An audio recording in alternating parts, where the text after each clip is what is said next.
3,000 years ago, the stones of Jerusalem sweat beneath the weight of unimaginable prosperity. King Solomon inherited a blood-soaked throne from a warlord father, transmuting martial conquest into a sprawling, gilded bureaucracy. He sat at the absolute epicenter of human commerce, diplomacy, and treachery. He watched kings grovel. He observed assassins smiling behind cups of imported wine. He witnessed the entire spectrum of human ambition stripped of its masks. He did not look down from this apex and pen a comforting lullaby. He wrote a coroner's report on the human soul.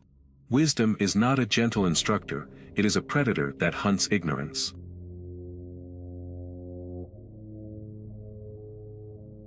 The book of Proverbs has been systematically neutered by centuries of theological sanitization. Modernity insists on reading it as a collection of quaint moral platitudes, suitable for needlepoint pillows and Sunday school recitations. This is a fatal miscalculation. To read Solomon's maxims as mere moral suggestions is to walk blindfolded into an active combat zone carrying a wooden sword.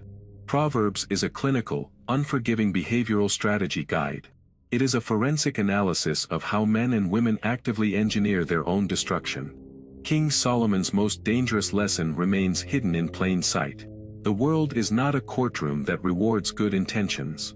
It is an ecosystem that respects only leverage, awareness, and the capacity for violence held firmly in check. Naivety is not an index of purity, it is an engraved invitation to the parasite. If you operate under the delusion that your inherent compliance functions as psychological armor, you are already a victim waiting for a scheduled appointment with a predator. Solomon understood that the human mind is a besieged citadel, the gates are constantly tested by internal rot and external siege.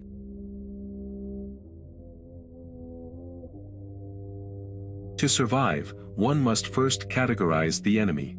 Solomon did not deal in vague concepts of evil. He mapped out specific psychological profiles, a taxonomy of the damned, that remain perfectly intact in the modern era. The technology of ruin has evolved, the underlying algorithms of human failure remain entirely static.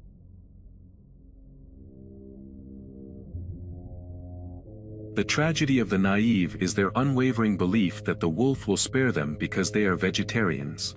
Solomon viewed the simple not with pity, but with a cold, terrifying detachment. The simpleton believes every word. He outsources his critical thinking to the loudest voice in the room. In the clinical theater of Proverbs, gullibility is not a charming quirk. It is a dereliction of duty to one's own survival. You do not protect the naive by shielding them, you protect them by shattering their illusions before a hostile force does it for profit.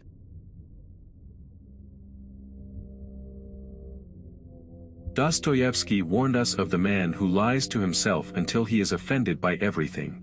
Solomon identified this archetype millennia earlier as the scoffer. This is the individual who uses irony and relentless criticism as a shield to mask their profound impotence. They build nothing. They merely sit in the ruins and mock the architects. The scoffer is a psychological contagion. To engage with them is to inhale smoke. Solomon's directive is absolute zero tolerance. Drive out the scoffer, and strife goes out with him. You do not debate a virus, you quarantine it.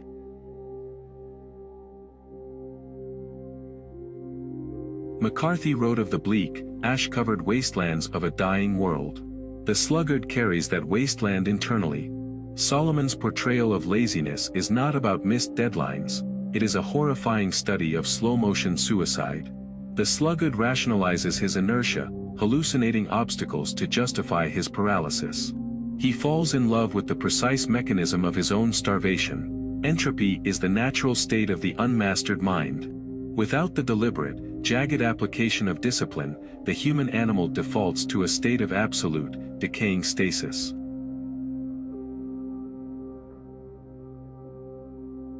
Words are the cheapest currency of the weak, yet the most lethal weapon of the manipulator. Machiavelli advised princes on how to deceive. Solomon advised sovereigns on how to survive the deception. Flattery is never a spontaneous expression of admiration. It is a calculated reconnaissance mission. The psychopath, the narcissist, the corporate climber, they do not attack your strengths. They map your insecurities and offer you the exact psychological narcotic you crave. They feed your ego to bypass your intellectual security systems. A man who flatters his neighbor spreads a net for his feet. When you require external validation to maintain your psychological equilibrium, you hand the leash of your mind to the nearest smiling stranger. Solomon demands a chilling paranoia regarding unearned praise. The intellect must learn to listen not to what is being said, but to the silence underneath the syllables. What does this compliment cost? What access is this smile attempting to purchase? The mouth of the foolish is their ruin, but the lips of the wise are a locked vault. You must cultivate the clinical silence. Let the manipulator exhaust their ammunition against the stone wall of your indifference. He who guards his mouth preserves his life.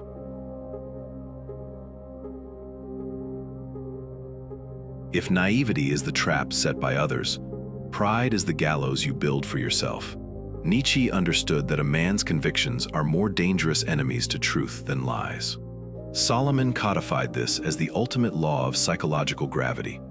Pride goes before destruction, and a haughty spirit before a fall. Hubris is a cognitive distortion. It is a localized psychosis that convinces the host they are immune to the laws of cause and effect.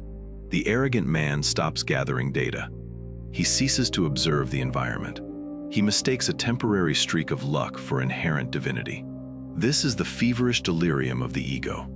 The arrogant mind constructs a magnificent, towering edifice on a foundation of sand, entirely oblivious to the shifting tectonic plates beneath. When the collapse occurs, it is total. The tragedy is not the fall itself, but the agonizing realization on the way down that the map to avoid the precipice was willfully ignored. Humility, in the Solomonian framework, has nothing to do with self-loathing or submission.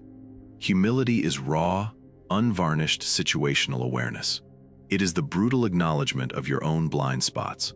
It is the tactical advantage of knowing you can be broken, and therefore moving with the terrifying precision of a man who respects the lethality of his environment.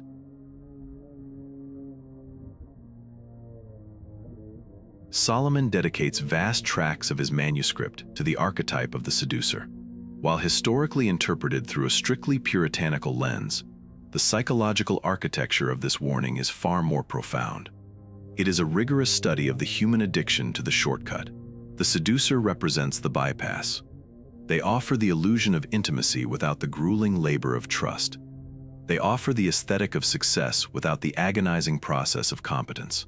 Stolen water is sweet, and bread eaten in secret is pleasant. This is the fever dream of getting away with it. The human mind possesses a fatal flaw. It heavily discounts future consequences in favor of immediate physiological reward.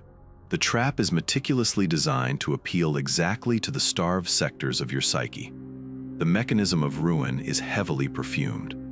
The descent into the abyss is incredibly comfortable right up until the floor disappears. Solomon warns that the dead are already there, acting as the silent foundation of the seducer's house. To fall for the shortcut is to surrender your autonomy to a dopamine loop managed by a hostile entity. The architect understands that anything offered for free in the realm of power and human connection is bait.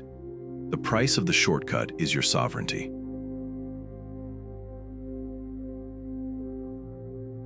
Power is not defined by what you can destroy. It is defined by what you can choose not to destroy. The fools of Proverbs are consistently characterized by their inability to contain their impulses. The unmastered mind is a reactive machine, a puppet dancing on the strings of its own volatile neurochemistry. If an enemy can trigger your rage, that enemy owns you. They hold the remote control to your nervous system. The trained mind builds walls of cold iron. When confronted with malice, the strategist does not erupt. It observes. It categorizes the threat. It calculates the trajectory of the provocation and lets the aggressor overextend into the void. This is the application of pure negative space in human interaction. You offer the opponent nothing to strike. You let their own chaotic momentum carry them over the edge. To master your own anger is to conquer a city. To fail is to leave the gates of your own mind shattered, inviting any passing scavenger to pillage your peace.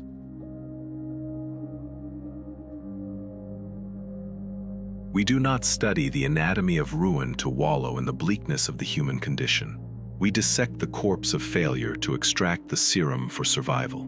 This is the domain of the alchemist.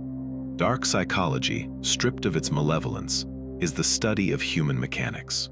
We map the shadows not to hide in them, but to navigate them without stumbling. The principles Solomon documented are neutral laws of behavioral physics. They can be wielded by the parasite to extract blood, or they can be utilized by the compliant to forge impenetrable psychological armor. You must take the raw, chaotic lead of your inherent vulnerabilities, your desire to be liked, your unearned pride, your intellectual laziness, and subject them to the furnace of relentless self-audit. This is the painful, solitary work of the exile. You must banish yourself from the comforting illusions of the herd. You must strip away the aesthetic of the persona and stare into the stark, high-contrast reality of your own capacity for self-deception. Only through this extreme chiaroscuro of the soul can true integration occur. When you recognize the predator within your own DNA, you instantly identify the predator standing in front of you. The goal is not to become the monster. The goal is to render the monster utterly powerless against you.